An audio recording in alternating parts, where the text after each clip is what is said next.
साथ संगत जी, प्यार भरी राधा स्वामी जी। बाबा जी होनोलुलु पहुंच गए हैं। बाबा जी और हजूर जी ने लगभग एक सप्ताह पेंटालुमा में बताया।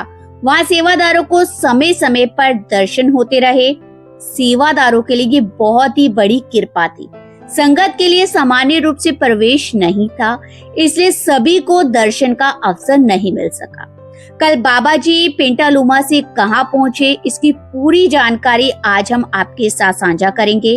साथ ही यह भी बताएंगे कि अगले सप्ताह कहां कार्यक्रम होने वाला है और बिहार में किस प्रकार जोर शोर से तैयारियां चल रही हैं। ऐसा माना जा रहा है कि बाबा जी बहुत जल्दी वहां भी जा सकते हैं और इन सभी बातों पर विस्तार से चर्चा करेंगे। शुरुआत में आप सभी के चरणों में यही विनम्र प्रार्थना है कि यदि आपने अभी तक हमारे चैनल को सब्सक्राइब नहीं किया तो कृपया करके सब्सक्राइब करके बेल आइकन पर ऑल का विकल्प अवश्य चुनें, ताकि हमारी आने वाली हर नई वीडियो सबसे पहले आप तक पहुंच सके। वीडियो को लाइक अवश्य करें और कमेंट में राधा स्वामी जी जरूर लिखें। कल बाबा जी होनोलुलु पहुंच गए थे। वहाँ का समय अलग होने के कारण भारत के अनुसार रात लगभग 2 से 3 बजे के बीच बाबा जी होनोलुलु पहुंच गए थे। वहाँ पहुंचने के बाद बाबा जी ने सेवादारों को दर्शन दिए और सभी पर ही अपनी कृपा बरसाई। आज होनोलुलु में प्रश्न उत्तर क्वेश्चन आंसर का कार्यक्रम आयोजित होना है। होनोलुलु अमेरिका का एक छोटा सा द्वीप है। जब भारत में रात लगभग 11:30 बजे होंगे, तब वहाँ दोपहर के लगभग 1:30 बजे का समय होगा और उसी समय कार्यक्रम आरंभ होगा।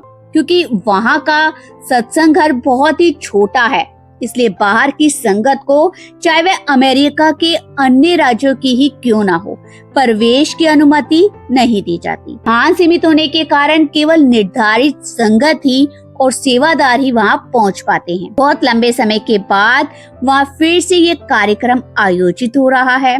बाबा जी की दया और बाबा जी की कृपा से वहाँ की संगत बहुत अधिक प्रसन्न है। अनेक भाई बहन जो नौकरी भी करते हैं और सेवा भी करते हैं, उन्हें बाबा जी के दर्शन करने और सेवा का अवसर प्रदान हुआ है। बाबा जी कल वहाँ पहुँचे।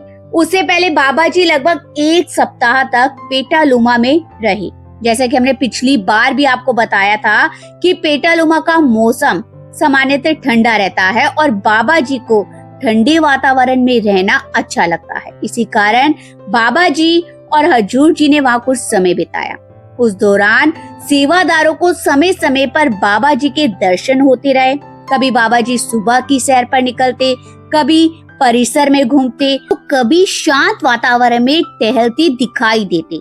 सेवादारों के लिए भी ये बहुत ही बड़ा सौभाग्य था। हालांकि सामान्य संगत को दर्शन की अनुमति नहीं थी, लेकिन जो सेवादार सेवा में लगे हुए थे, उन्हें बाबा जी महाराज जी की कृपा से दर्शन होते रहे।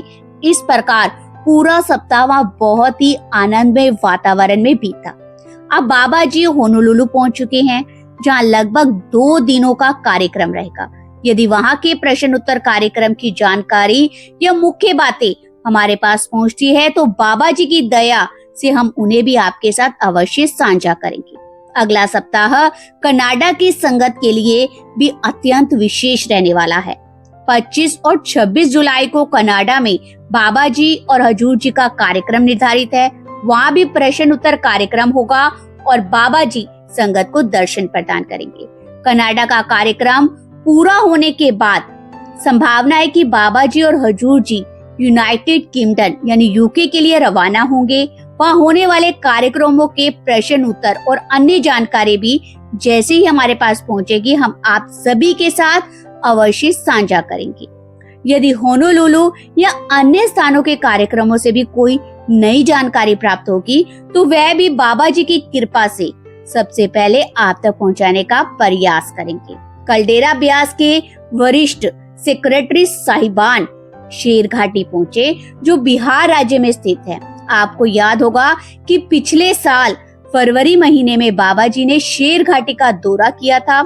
उस समय बाबा जी ने वहां पहुंचकर संगत को दर्शन दिए और बड़ी संख्या में संगत को उनका लाभ भी प्राप्त हुआ। शेर घाटी गया के निकट स्थित है। पटना से गया और गया से आगे शेर घाटी का क्षेत्र आता है। यहीं पर एक बड़ा सत्संग सेंटर तैयार किया जा रहा है। इस सेंटर का लाभ केवल बिहार की संगत को ही नहीं बल्कि पश्चिम बंगाल, पूर्वी उत्तर प्रदेश तथा वाराणसी और आसपास के क्षेत्रों की संगत को भी मिलेगा।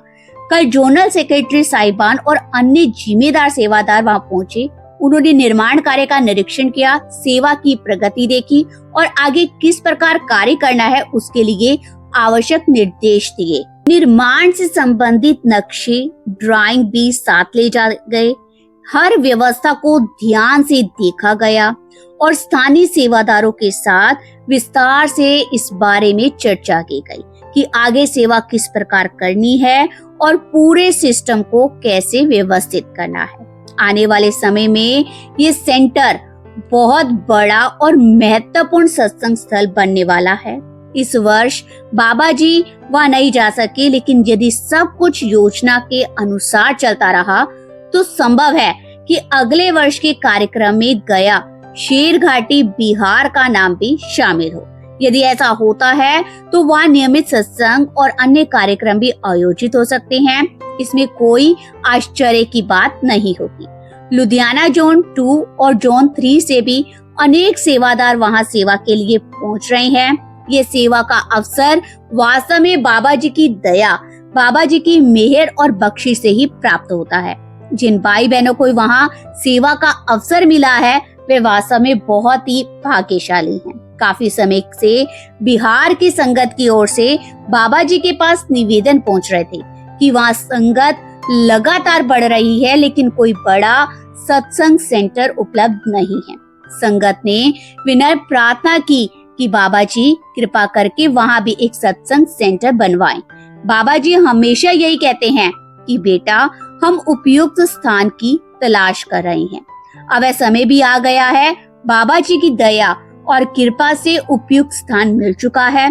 अब गुरुमुख प्रेमी पूरी श्रद्धा और सेवा भाव से उस सेंटर के निर्माण में लगे हुए हैं। बहुत जल्द वहाँ नियमित सत्संग भी प्रारंभ होने की संभावना है।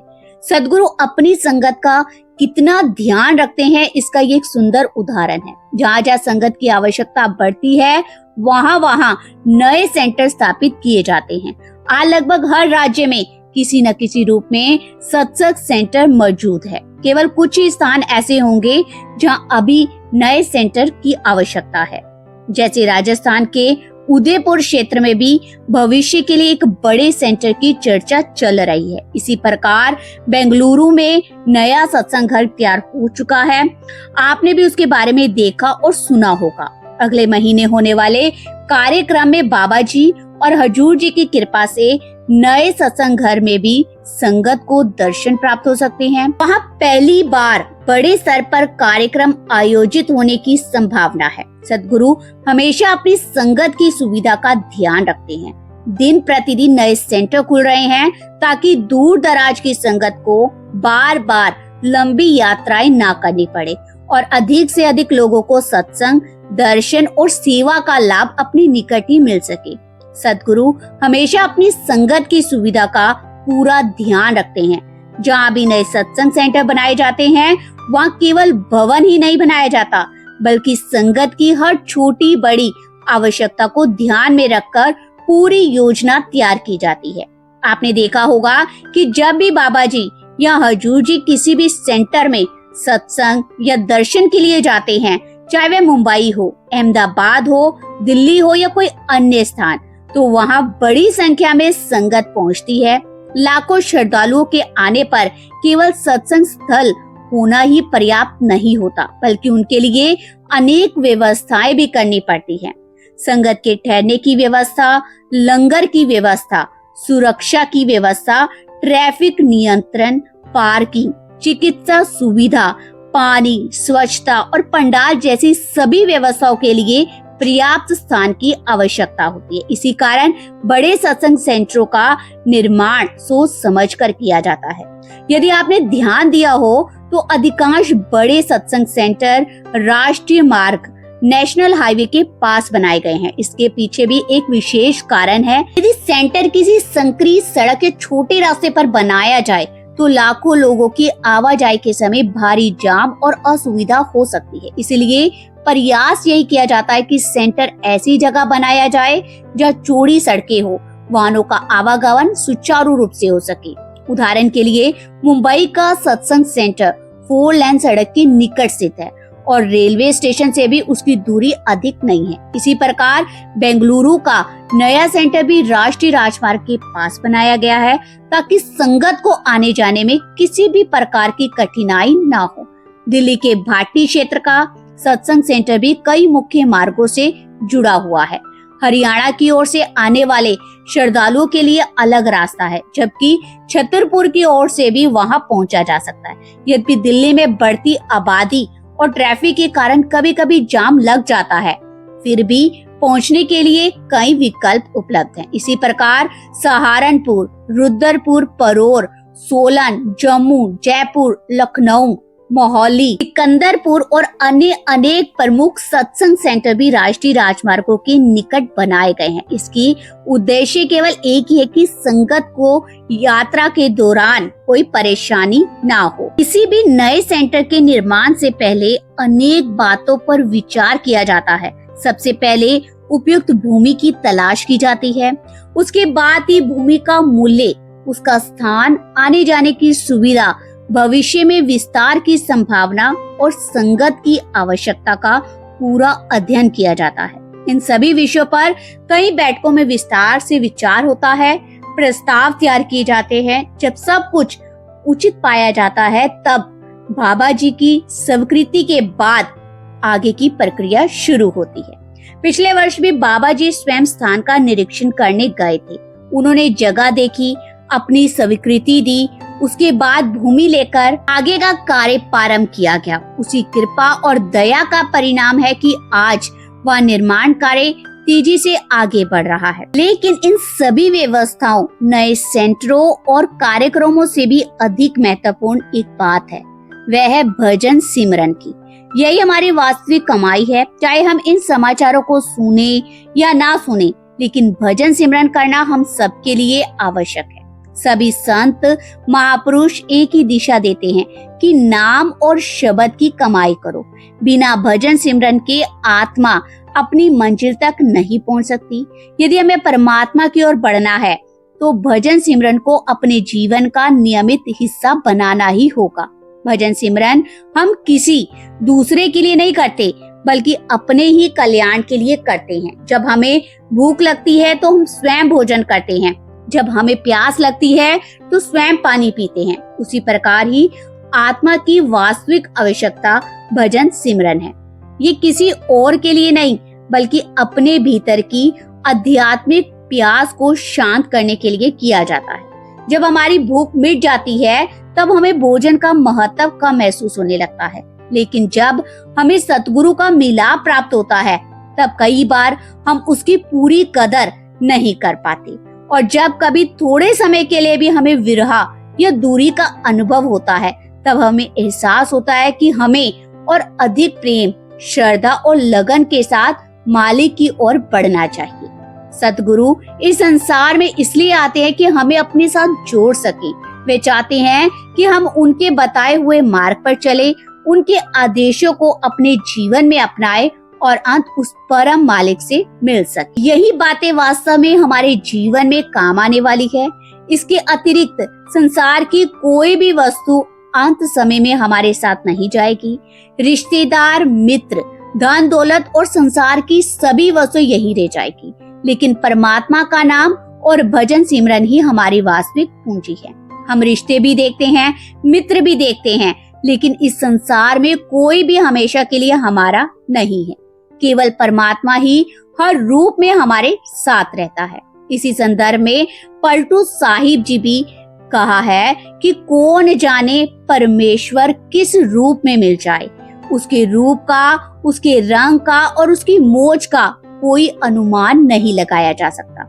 उसकी कृपा कब, कहां और किस प्रकार बढ़ जाएगी ये कोई नहीं जानता।